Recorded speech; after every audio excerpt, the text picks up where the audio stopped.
Welcome back. Now on Bounce, it's time for Ask Mama Mack, a segment we do here every Tuesday night to discuss issues facing parents and children across the world. Miss Stella Mack is back, and always good to see you. Good to see you. Good to be here. We didn't see you last Tuesday because we didn't have a show last Tuesday, so we missed you for a while. Yes, so got bounced. Got bounced. Got bounced by a great special. Special Steve Crump and Molly Grantham. Very good. All right. So let's talk about this. We're discussing whether breastfeeding in public is appropriate or not. A Tennessee mom said employees at a Dillard's told her she couldn't breastfeed inside the store. She says they told her she had to go to the bathroom. Well, after filing a complaint with the manager, Whitney Hope says she saw this large advertisement for bras that showed this woman's breast. Hope shared the photo on Facebook, writing, quote, "Why is it acceptable for a giant picture of boobs to be on the wall, but I cannot feed my child?" Mama Mack, what do you think about this? You know, when I was breastfeeding, it was back in the day, so to speak, and I was I was uncomfortable exposing my full breast. So I would always drape something over and stick Brigida, Trey, or Charmaine, whomever, under there and breast. And it would be in public, but nobody ever said anything negative. Right. Everybody would walk by and smile because they would know what I was, because they see the little legs sticking out or whatever. And so, you know, it was like, it made me feel good about doing it because everybody was like in open arms about it, because I was, you know, not just, that's kind of like a, whoa, you know, when you walk by and see, I mean, it's even caught me off guard because I've actually seen a mother doing it in public. I'm like, okay, all right. Just move along. And it just doesn't, I don't know. So if you have to, make sure you cover up, is what you're saying. I would like to, you know, I don't want to say have respect for others, but in essence, at least for yourself. You know, I'm kind of like old school about that. All right. Brigitte, you have any thoughts? No, you know, I'm not a mother, so I don't want to, you know, I can see both sides of it. You know, I follow Alyssa Milano, a celebrity, former child star, Who's the Boss, that sort of thing. And, you know, she does a lot of posting on Instagram of her feeding her little girl, and the boob is out, and it's, you know, all about normalizing breastfeeding, and it shouldn't be sexualized. And so, I mean, but I can see both sides of it. I think it's your comfort level. Would I be comfortable in public, just boob out? No. Gotcha. But, you know, just throw a little something over there, and then that's a different story. Well, I'm not a mother either, so I'm going to keep my mouth shut. You don't have to worry about your boob. I'm going to shut right up. Our other topic for tonight, requirements to begin kindergarten. It's been a talker on social media. A Tennessee parent posted this photo on Reddit titled, "Is your child ready for kindergarten?" The parent thinks it's a laundry list of unrealistic items. For instance, it asks, can your child follow along in a book from left to right, cut with scissors correctly, and count to 10?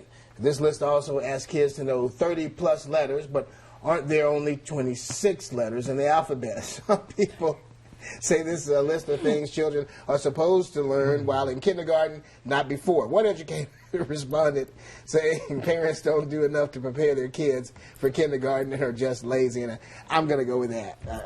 I mean, I think people waiting to kindergarten, you need to start your child before kindergarten. I think if a leg up is a good expression here, maybe, maybe not. Okay. I love it because at Mom's Time Out, I kind of step outside the box, but also make sure the basics are there as well in prepping the kids for kindergarten or whatever. And for those who may not know, you own a daycare, so, and you've been doing that for many, many years. So, all right. Well, so, but you know, that list is it's a pretty good list, but the 36 alphabet. Well, the scissors, correct? Should kids know how to use scissors at 5? Yeah, they have scissors that are like, they have little safety brackets on them, and it's good to, I have some, but mine are not to the point where I could just really leave them at the table to cut. They get kind of whacked, so, But scissors are a good thing to know because they need to do little projects. Learn how to handle scissors, and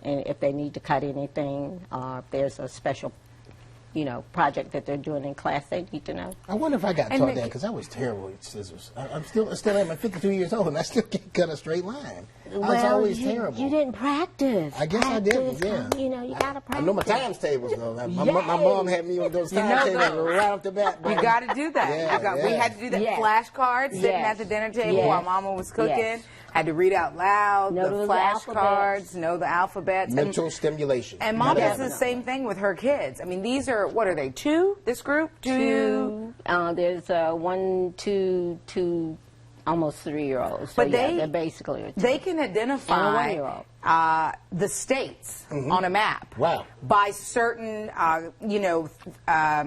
keywords or clues. Like they say, oh, what's the peach state? And you hear Georgia and the boot state. And that's Louisiana because it's in the shape of a boot. Yes. You get those puzzles with the 50 states and they've got the different names or pictures, like the Golden Gate Bridge. They know that's California. I mean, these are 2-year-olds. I did it all the time. Who can identify this. They can spell their names. Yes. They can tell you their birthdays, where they live. Again, 2- and 3-year-olds. Right. So you got to start early. Yeah. You can't wait until And 2 is a great. I mean, from like 18 months till 2.5 to 3, you can just feed them anything, and they're like little sponges, and they soak it all up. Because we even talk about the planet we live on. That's not stepping outside the box, and they love it because we talk about the daylight and nighttime, and when the earth is facing the sun and facing away from the sun. So they love that. They got it down to a science. Good stuff. All right. Mama Mack, we also want to get your take on Sound Off Charlotte tonight. We've been talking about this. You've been listening here, waiting in the wings. Texas officials dealing with its first Zika-related death. Public health officials say a newborn died shortly after birth at a Houston hospital a few weeks ago. Officials say its mother had traveled to El Salvador while pregnant. So, Mama Mack, we want you to weigh in on this. Are you worried about Zika spreading across America? What sort of is your level of concern? Yes, very much so, especially with the little kids at my house, and then having to make sure that they're protected, so you kind of reluctant to want to go outside, but they need that outside, activity as well as everything else. Right. So not only that, but, possibly becoming a grandmother, hey. Right. We ain't gonna talk about that, but we're just going to the next whatever. Unfortunately, that's the final story. Do we have time for a comment, Amanda?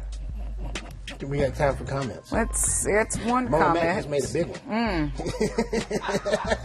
Father in the name. Okay, let me get Apple TV's. It's one. Here we go. It's just one comment. I missed it. I overlooked it before. From the WBTV page, Anya Ross saying this virus is putting fear into so many people. The current sprays to protect us are near useless because they don't have anything to fight this virus. So it's a 50-50 fear, just like going to the beach because of fear of a shark attack. She says, I remain faithful and prepared as best I can. So that from Anya Ross tonight. My husband and I went to Africa, his homeland, earlier this summer, and we were on safari, and his parents had this military-grade DEET for us. Like, I had never seen a concentration of DEET that high, and so we definitely brought some of that home. And whenever we're going to go somewhere, or he is now bringing it to work, because you just never know. You can never be too careful keeping the standing water from around your home, and if you are going to be outside, and then trying to plan a trip and look and travel some places, and you're like, oh, nope, Zika's there. That's out. Like, you just can't take any, chances. And especially for women who are either, trying or already with child, I mean, you cannot take a risk. Mama Mack, always a pleasure. Thank you. Thank you so much. You need to get to work. Wow. We'll be back right now. The shade. Shots fired. Boom. Here on Bounce tonight. Boom, boom, boom, boom, boom, boom. Love you. I can feel the love. We're done. Go to commercial break.